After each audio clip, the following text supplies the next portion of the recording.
Bismillahirrahmanirrahim. Assalamualaikum warahmatullahi wabarakatuh. Waalaikumsalam warahmatullahi wabarakatuh. Selamat siang anak-anakku semua dari kelas 12 SMA Negeri Banjarmasin.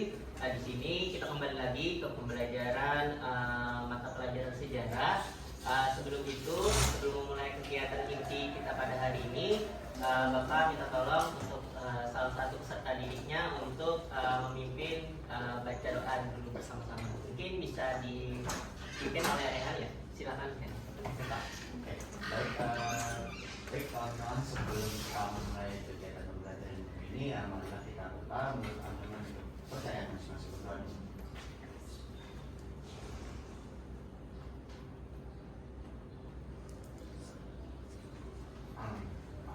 Ya, terima kasih Rehan atas pimpinan doanya. Selanjutnya Bapak mau nanya dulu ke kelas kalian, apakah ada yang tidak hadir pada hari ini atau lengkap? Lengkap. Alhamdulillah. Mungkin sebelum kita memulai kegiatan selanjutnya bisa diisi dulu kursi-kursi yang kosong di depan biar nantinya pembelajaran kita pada hari ini lebih ramai di depannya. Bisa diisi dulu yang di depan. Ya, anak-anak perempuannya ya, sebelum kita memulai kegiatan inti kita, mungkin Bapak mau nyampein satu kata motivasi yang pernah disampaikan oleh Soekarno pada saat upacara 17 Agustus pada tahun 1966. Kira-kira ada yang tahu nggak apa arti atau kepanjangan dari makna kata yang disampaikan oleh Soekarno ini? Ada yang tahu? Belum tahu. Ya, jadi ini motivasi yang disampaikan oleh Soekarno pada saat HUT RI ke 21 kalau tidak salah. Jadi jas merah singkatan dari jangan sekali-kali melupakan sejarah. Jadi pada mata pelajaran sejarah ini penting untuk kita pelajari bersama bagaimana sejarah bangsa kita dari masa ke masa, khususnya pada bab kali ini kita akan membahas masa transisi dari Orde Lama menuju Orde Baru. Mungkin untuk memulai kegiatan inti kita, Bapak akan menunjukkan satu video yang akan berdurasi kurang lebih selama 8 menit. Mungkin bisa disimak bersama-sama dari anak-anakku semua untuk nantinya bisa menjawab juga lembar kerja yang akan Bapak berikan bersama berkelompok nantinya. Kelompoknya nanti sudah Bapak siapkan, kalian tinggal bersiap-siap aja untuk mengisi jawaban yang pertanyaan yang telah Bapak berikan di lembarnya. Mungkin bisa dimulai untuk videonya. Bersihkan kabinet dari unsur-unsur G30 SPKI dan turunkan harga. Tuntutan hakim ini tidak dipenuhi oleh Presiden Soekarno. Sebagai gantinya, Presiden Soekarno melakukan perubahan kabinet dari kabinet Trikora menjadi kabinet 100 menteri. Namun di dalam kabinet baru ini masih ada tokoh-tokoh yang terlibat dalam peristiwa G30 SPKI, sehingga pada saat pelantikan kabinet 100 menteri pada tanggal 26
3 orang perwira tinggi TNI Angkatan Darat, yaitu Majen Basuki Rahmat, Brigjen M. Yusuf, dan Brigjen Amir Mahmud, juga sepakat untuk menyusul Presiden Soekarno ke Bogor.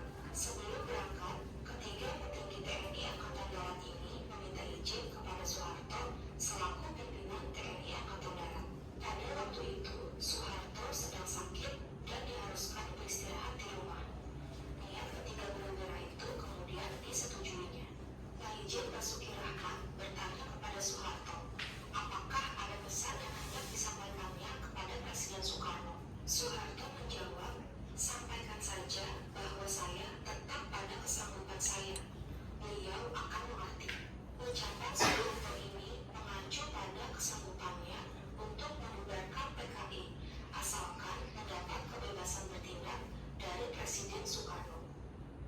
Di Istana Bogor, Presiden Soekarno dan jajaran kabinet yang hadir membuat konsep surat perintah yang ditujukan kepada Brigjen Soeharto. Surat perintah ini kita kenal dengan istilah Super Semar, yaitu Surat Perintah 11 Maret. Super Semar berisi pemberian mandat kepada Soeharto selaku Panglima TNI Angkatan Darat untuk memulihkan kondisi politik dan kewibawaan pemerintah. Keluarnya Super Semar ini dianggap sebagai tonggak lahirnya masa Orde Baru.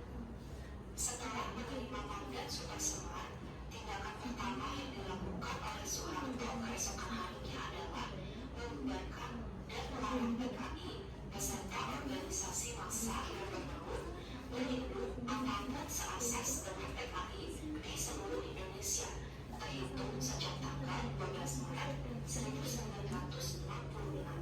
Pembubaran ini mendapat dukungan dari rakyat karena salah satu tuntutan telah terpenuhi. Tindakan berikutnya berdasarkan mandat Super Semar adalah dikeluarkannya keputusan Presiden nomor 5 tanggal 18 Maret 1966 tentang penahanan 15 orang menteri yang diduga terkait dan menunjukkan itikat tidak baik terhadap penyelesaian masalah pemberontakan G30 SPKI. Sejak membubarkan kami dan tidak memenuhi tuntutan rakyat untuk membubarkan PKI, Bapak Presiden Soekarno kian merosot. Soekarno dianggap sebagai pemimpin yang tidak aspiratif terhadap tuntutan rakyat. Sebaliknya, sejak mengemban mandat Super Semar, nama Brigjen Soeharto semakin populer. Kondisi ini berakibat pada munculnya dualisme kepemimpinan nasional. Pada tanggal 22 Juni 1966, Presiden Soekarno menyampaikan pidato berjudul Nawangsa. Pidato ini disampaikan sebagai pertanggungjawaban atas sikapnya dalam menghadapi G30 SPKI. Namun, isi pidato Nawangsa ini ditolak oleh MPRS. Sementara itu, pada awal Juli 1966, Super Semar dijadikan sebagai ketetapan MPRS. Dengan demikian, Presiden Soekarno tidak dapat membangun Super Semar, dan secara hukum, Soeharto mempunyai kedudukan yang sama dengan Soekarno, yaitu sebagai mandataris MPRS. Soeharto diberi mandat oleh MPRS untuk membentuk sebuah kabinet baru bernama Kabinet Ampera, yang kemudian diresmikan pada tanggal 28 Juli 1966. Tugas utama Kabinet Ampera adalah untuk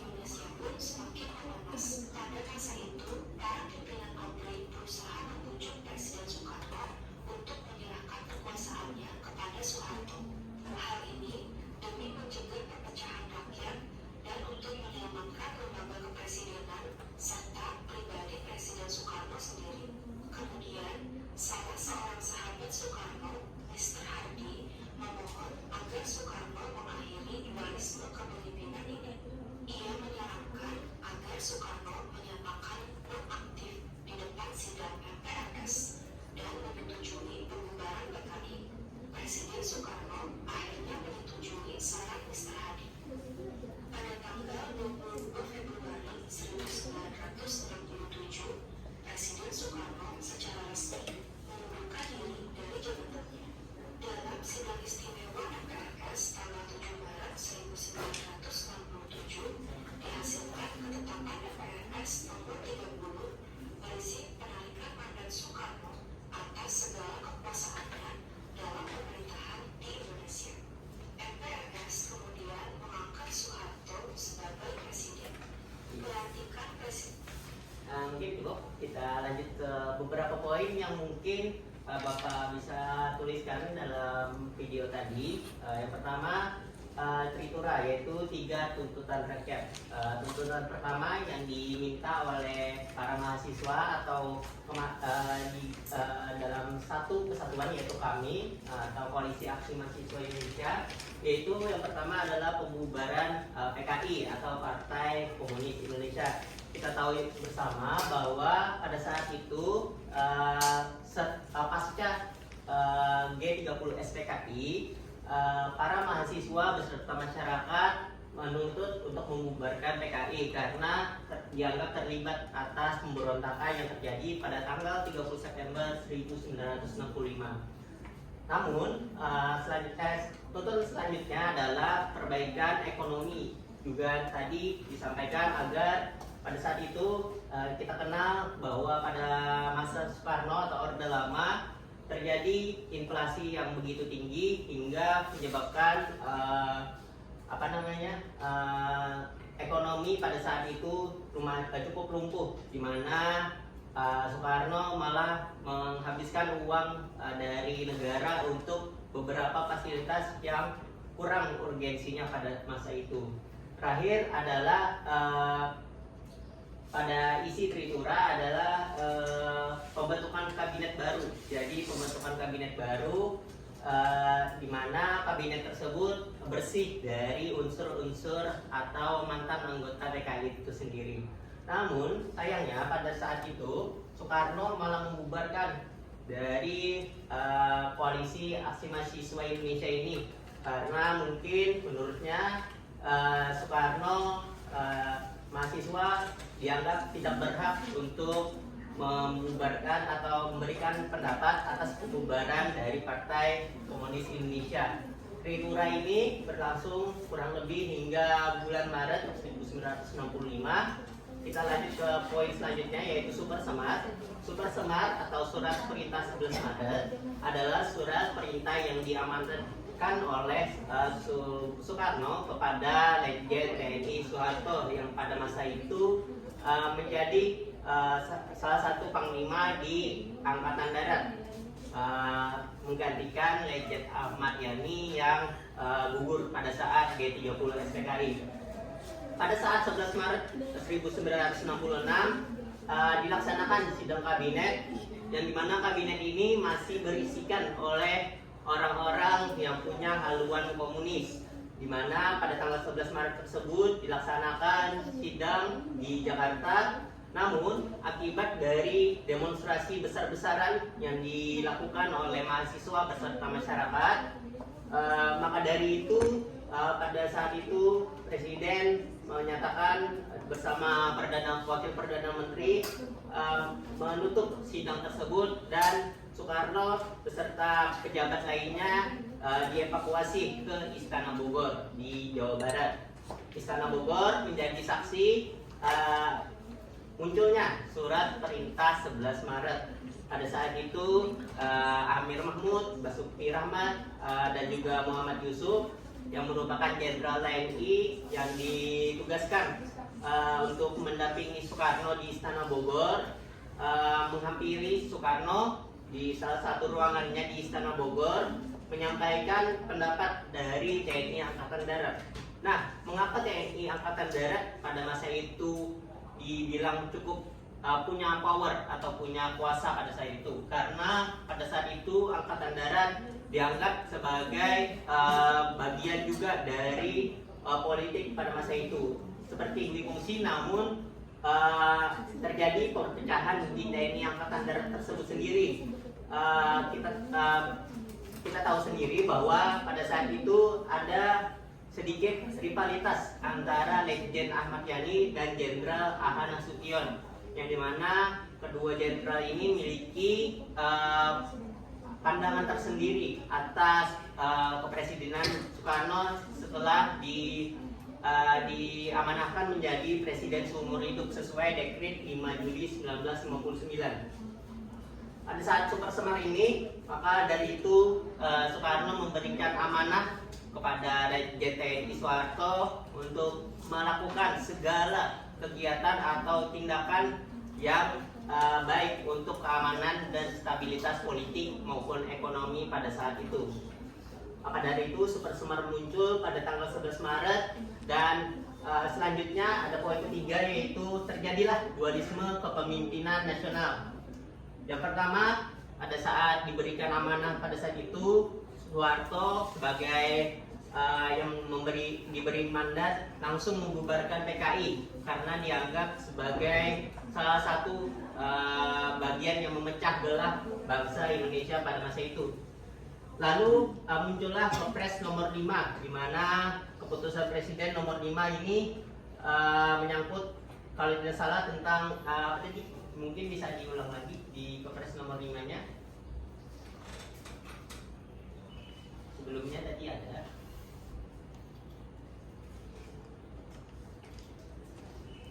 Nah, ini Kepres nomor 5 tentang penahanan 15 menteri yang diduga terkait dan menunjukkan itikat tidak baik terkait penyelesaian G30 SPKI. Selanjutnya ada pidato Nawaksara yang disampaikan oleh Soekarno pada Juni 1966, di mana pidato Nawaksara ini disampaikan oleh mandataris MPRS pada masa itu, pimpinan Aha Nasution, di mana pada saat itu pidato tersebut tidak diterima oleh Soekarno MPR itu sendiri karena mungkin popularitas dari Soekarno setelah terjadinya pemberontakan G30 SPKI kian merosot dan dianggap pemimpin yang tidak aspiratif atau mengumpulkan aspirasi-aspirasi dari mahasiswa dan juga masyarakat tadi. Terakhir, sebelum Soekarno dianggap mengundurkan diri pada Februari 1967, Soeharto memberikan atau bentuk kabinet baru yang disebut sebagai Kabinet Ampera yang bersih dari unsur-unsur PKI pada masa itu, sehingga pada masa itu Soeharto memiliki popularitas yang kian meningkat setelah terjadinya dualisme kepemimpinan nasional ini. Kira-kira mungkin apakah ada yang ingin ditanyakan sebelum kita lanjut ke sesi mengerjakan tugas berkelompoknya? Tidak ada. Mungkin bisa dipahami ya anak-anakku semua bahwa tiga tragedi atau kejadian selama transisi dari menuju Orde Lama menuju Orde Baru ini menjadi poin atau titik penting bagi negara kita beralih kekuasaan dari awalnya sang proklamator yaitu Soekarno menuju the Smiling General atau Soeharto. Kenapa dianggap the Smiling General? Karena kita tahu sendiri bahwa Soeharto adalah salah satu jenderal yang suka senyum, namun menakutkan lah istilahnya karena kebijakan-kebijakannya yang dianggap militeristik. Mungkin itu saja yang Bapak bisa sampaikan. Nanti ini kita coba bagi kelompok. Di kelompok ini nantinya Bapak ingin kalian menjawab pertanyaan-pertanyaan yang sudah ada di lembar ini. Mungkin kita langsung bagi kelompoknya. Bagi kelompoknya ada jadi kelompok.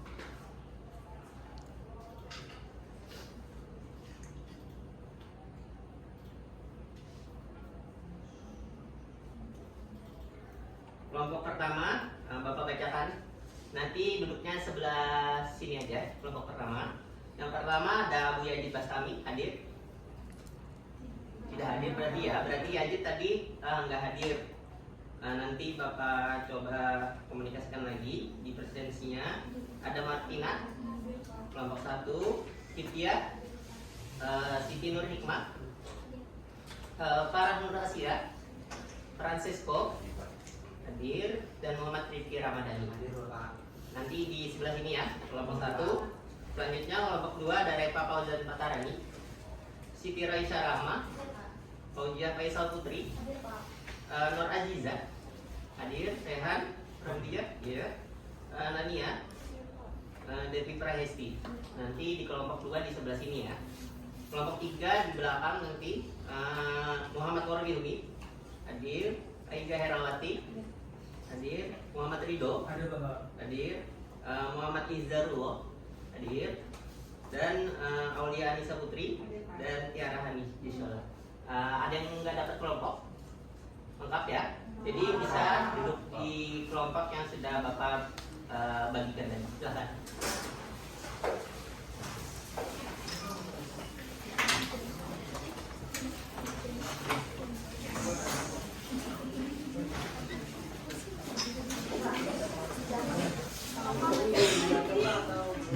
Bebas, mungkin paling enak dari kalian aja bagaimana. Yang penting satu dan juga kelompok 2 di sini. Berikat apa?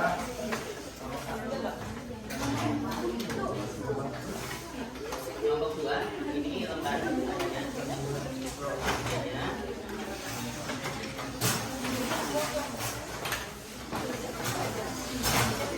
Kelompok 3. Iya. Sebelum Bapak berikan waktu untuk menjawab pertanyaannya, mungkin Bapak begini dulu untuk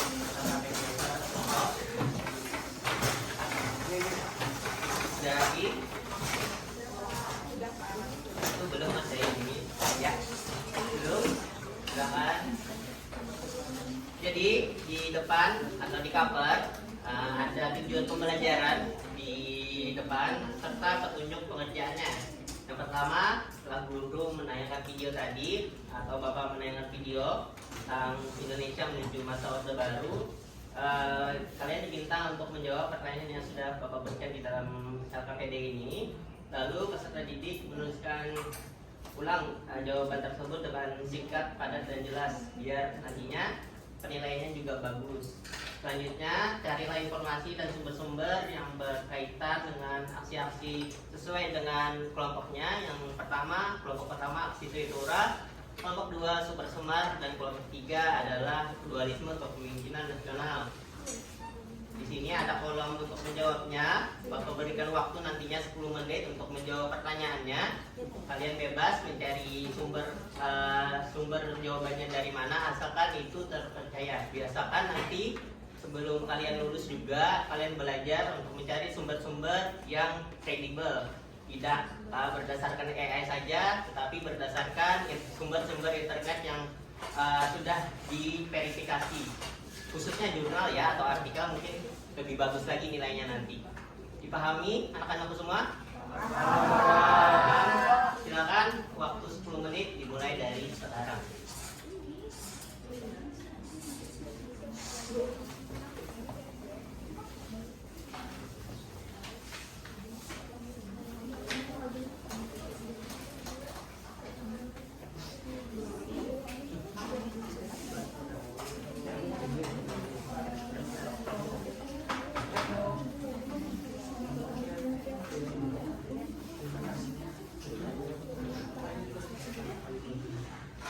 Misalkan setiap anggota kelompok berkontribusi dalam jawaban kelompoknya ya.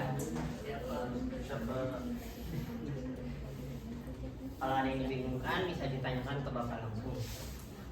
Mohon maaf, suara Bapak agak sedikit serak karena Bapak baru habis demam ya. Jadi cepat sembuh Pak. Jadi tetap semangat terus buat kalian untuk mengejar cita-cita kalian sesuai dengan keinginan kalian masing-masing setelah dari lulus SMA ini. Mau kuliah, mau kerja, nantinya pilihan kalian berkoordinasi, berkomunikasi dengan guru BK mungkin atau keluarga serta teman-teman nantinya bagaimana karir kalian ke depan. Ada yang mau jadi apa nantinya bebas, silakan. Yang penting kalian sudah laksanakan seluruh mata pelajaran yang ada di kelas 12 ini.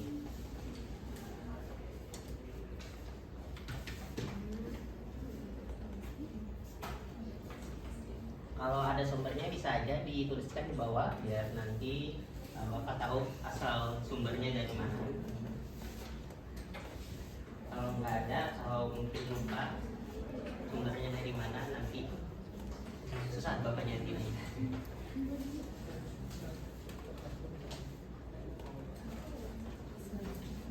Reva mungkin bisa merapat lagi ya lihat nanti bingung apa jawabannya yang disampaikan oleh kelompoknya. Nanti kita akan ada diskusi bersamaan. Setiap kelompok yang maju akan diberi pertanyaan oleh kelompok lainnya. Jadi kalau kelompok satu maju, nanti kelompok 2 sama kelompok 3 yang bertanya. Satu orang saja perwakilan tentang masing-masing titik dari kejadian Pelipura maupun Super Semar dan dualisme kepemimpinan nasional.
Nanti diskusinya disesuaikan aja sesuai dengan sepanjang apa yang di dalam forum tersebut. Dalam penjelasan kalian Bapak harap jelas dan juga baik.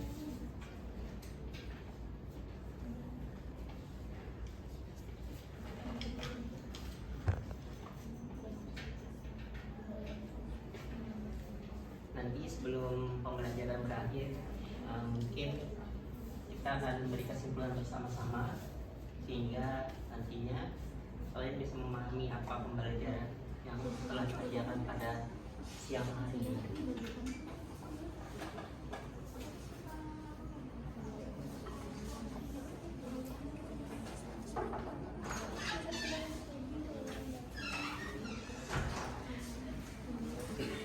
Bisa berapa menit tadi?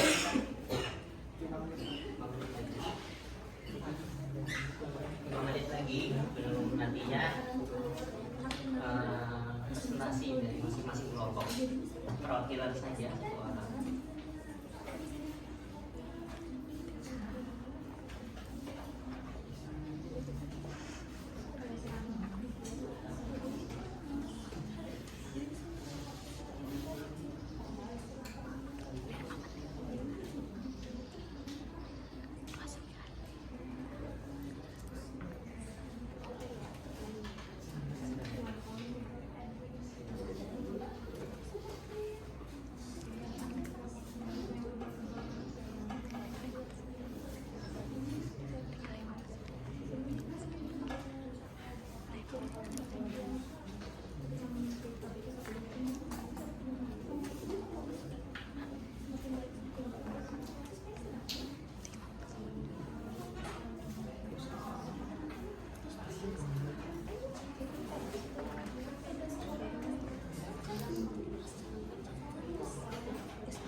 untuk pertanyaannya masing kelompok.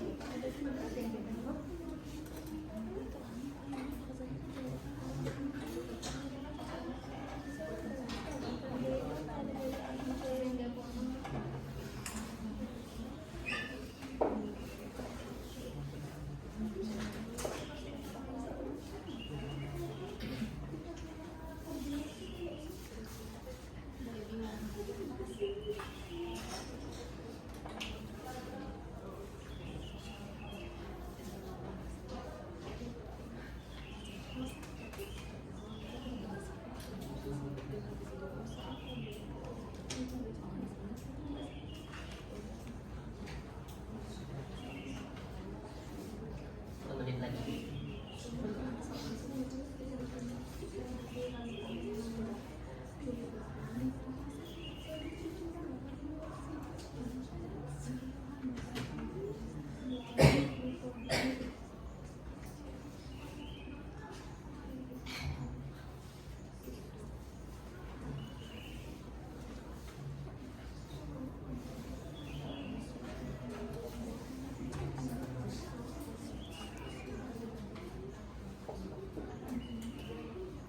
Ada yang sudah selesai? Sudah?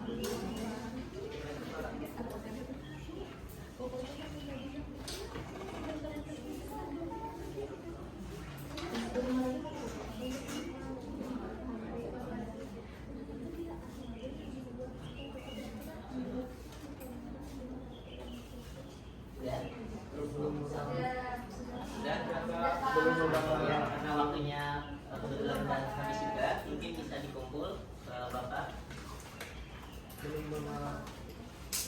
Nama kelompoknya jangan lupa, nama anggota kelompoknya.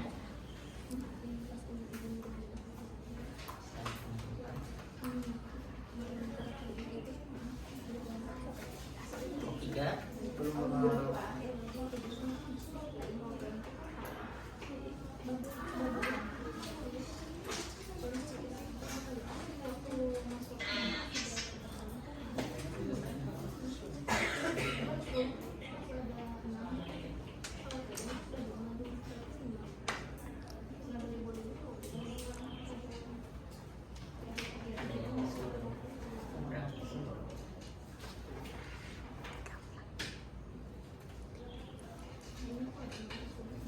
Ya, mungkin bisa dikumpul aja. Langsung mungkin dari presentasi dari kelompok 1 terlebih dahulu, dipersilakan untuk memangkas waktu.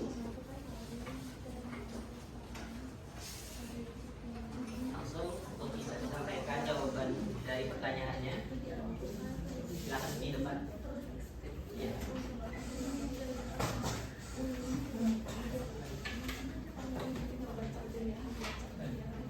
Baik, terima kasih. Di sini kelompok 1 saya pertama jelaskan penyebab dari terjadinya aksi 3 tuntutan rakyat atau Tritura.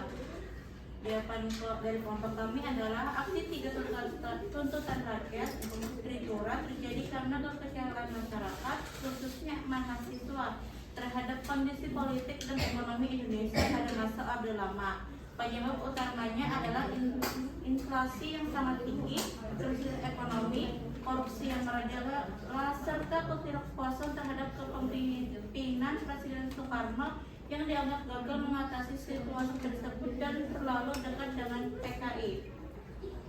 Nomor 2, pertanyaannya adalah apa dampak politik yang ditimbulkan dari aksi Tritura? Dampak politik dari aksi Tritura adalah melemahnya kekuasaan Presiden Soekarno dan meningkatnya pengaruh militer, terutama Pak Letnan Jarno Soeharto yang akhirnya mengambil alih kekuasaan melalui Super Semar dan memulai masa Orde Baru. Yang ketiga yaitu menurut Anda seberapa penting aksi 3 tuntutan rakyat Tritura terhadap transisi Orde Lama menuju Orde Baru? Jawaban kami adalah aksi Tritura sangat penting karena menjadi pemicu utama runtuhnya Orde Baru, Orde Lama, dan membuka jalan bagi transisi kekuasaan ke Orde Baru yang menandai perubahan arah politik Indonesia yang awalnya dari pemerintahan yang otoriter, karismatik, ke pemerintahan militeristik yang lebih terstruktur. Mungkin begitu saja dari kami. Terima kasih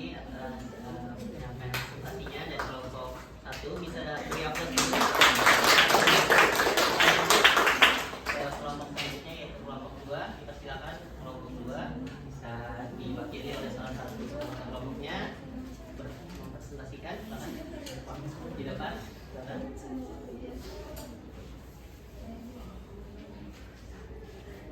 Ya, baik. Kawan-kawan, assalamualaikum warahmatullahi wabarakatuh. Kami dari kelompok 2 ingin mempresentasikan, memaparkan tentang hasil diskusi kami tentang super semar. Pertama, apa penyebab dari terjadinya super semar? Pertama, menurut kami penyebab terjadinya super semar karena adanya ketidakstabilan politik dan keamanan yang parah pada masa itu, dengan terjadinya pemberontakan dan upaya kudeta yang dilakukan oleh sekelompok perwira tinggi dari TNI Angkatan.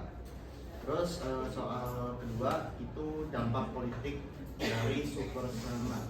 Dampak super semar pada tahun 1966 memiliki konsekuensi besar, terutama dalam konteks politik dan hubungan Indonesia, seperti pemberantasan komunisme dan juga hilangnya pengaruh Blok Timur yang waktu itu dipimpin oleh Uni Soviet yang komunis. Dan menurut kami, seberapa penting sih super semar terhadap transisi dari Orde Lama menuju Orde Baru? Menurut kami super semar itu sangat penting karena super semar merupakan titik balik dari berbagai aspek serta ideologi pembawaannya dari sosialisme ke ekonomi pasar yang lebih terbuka. Baik, terima kasih. Kelompok 2 tadi sudah memberikan presentasi atas jawaban dari KKPD-nya. Silakan beri aplaus dulu.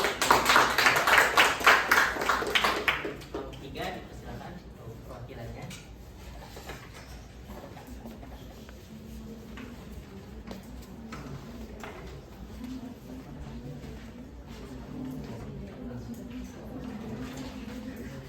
Saya perwakilan dari kelompok 3 ingin mempresentasikan mengenai dualisme kepemimpinan nasional, yaitu nomor 1, jelaskan penyebab terjadinya dualisme kepemimpinan nasional.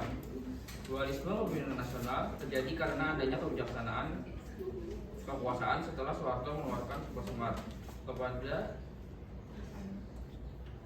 Soeharto yang menimbulkan perebutan kewenangan antara keduanya. Situasi ini diperparah oleh krisis politik G30 SPKI, melemahnya posisi Soeharto, serta meningkatnya Soekarno, serta meningkatnya peran militer yang didukung oleh Soeharto. 2. Apa dampak politik, sosial, dan ekonomi yang ditimbulkan dari dualisme kepemimpinan nasional?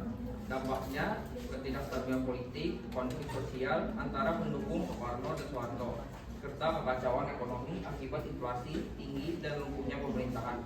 Masyarakat terpecah, terjadi kekerasan massal, dan kondisi ekonomi memburuk drastis. Nomor 3, yaitu menurut Anda seberapa penting aksi dualisme kepemimpinan nasional terhadap transisi Orde Lama menuju Orde Baru? Dualisme ini sangat penting dalam transisi Orde Lama ke Orde Baru karena menjadi titik balik berpindahnya kekuasaan dari Soekarno ke Soeharto. Itu saja. Baik, terima kasih. Bisa dikembalikan kembali. Beri aplaus dulu untuk kelompok 3. Sebelumnya mohon maaf, tadi tidak ada sesi tanya jawab ya antara kelompok karena keterbatasan waktu. Kita langsung ke kegiatan berikutnya, yaitu penyampaian kesimpulan dari anak-anak semua. Apakah ada yang ingin berikan kesimpulan terkait 3 poin penting terkait transisi menuju Orde Lama menuju Orde Baru? Mungkin silakan. Saudara Reva, silakan. Jadi dari ini saya ingin menyampaikan kesimpulan yang mungkin bisa kita saling secara besarnya atau benang merahnya, bahwa transisi pemerintahan dari Soekarno dari Orde Lama ke Orde Baru ini memang banyak aspek yang memang menjadi titik balik tersendiri. Dari yang awalnya ekonomi Indonesia yang di Orde Lama itu mengalami inflasi yang hampir ribuan persen, pas masuk ke era transisi Orde Lama ini menjadi lebih baik lagi, lebih terbuka, dan banyak hal-hal yang memang bisa dia garisbawahi bahwa pemerintahan itu juga di masa Orde Lama itu masih banyak pengguna. Pas sudah masuk Orde Lama juga, Orde Baru bakal lebih banyak bagusnya karena banyak hal yang memang pada saat itu belum kita ketahui. Dan pada intinya transisi dari Orde Lama ke Orde Baru ini merupakan titik balik dari Indonesia menjadi lebih PKI. Oke, cukup Pak. Ya, baik, terima kasih Eva atas kesimpulan yang diberikan tadi, bahwa betul sekali bahwa ini merupakan salah satu aspek penting dalam sejarah negara kita menuju masa Orde Baru dan nantinya menuju masa reformasi. Bapak sudah berikan atau bagikan refleksi peserta didiknya, mungkin bisa dijawab selama kurang lebih 2 menit ya. Bapak mau tahu apa aja yang kalian isi dalam refleksi peserta didik biar Bapak bisa baca di rumah nanti. Untuk penilaian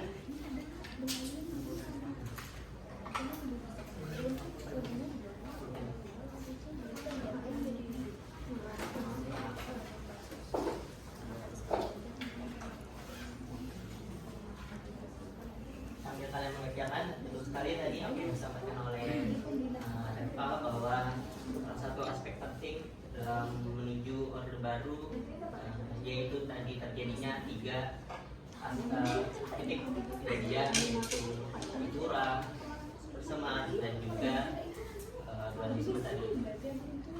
2 menit, bagi waktu 1 menit lagi ya.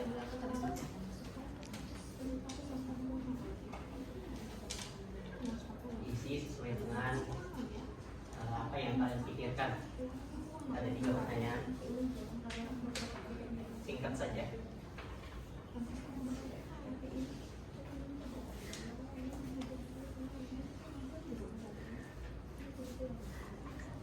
Baik, ada yang sudah bisa dikumpulkan ke perwakilan kelompoknya. Nanti bakal ngisi juga ada refleksi Bapak sendiri. Sudah kumpulkan ke perwakilannya.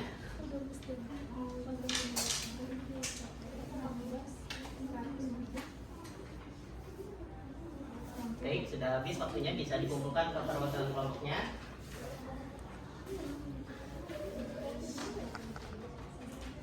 Silakan. Dari kelompok 1 sudah, kelompok 2 belum. Waktunya sudah habis, silakan langsung saja dikumpulkan. Kelompok 2 sudah, kelompok 3 sudah. Bapak minta tolong nanti kembali kepada Rehan untuk menutup kegiatan pembelajaran kita pada hari ini dan dengan berdoa. Silakan. Kawan-kawan, sebelum mengakhiri pembelajaran ini, marilah kita berdoa semoga apa yang kita pelajari juga dimanfaatkan bagi kita semua. Berdoa dulu.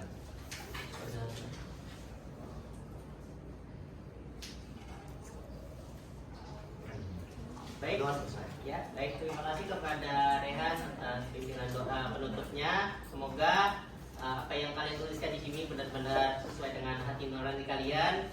Semoga nantinya setelah lulus nanti bisa ketemu lagi sama Bapak di sekolah ini. Mungkin itu saja yang Bapak bisa sampaikan. Setelah hilap, mohon maaf. Wassalamualaikum warahmatullahi wabarakatuh.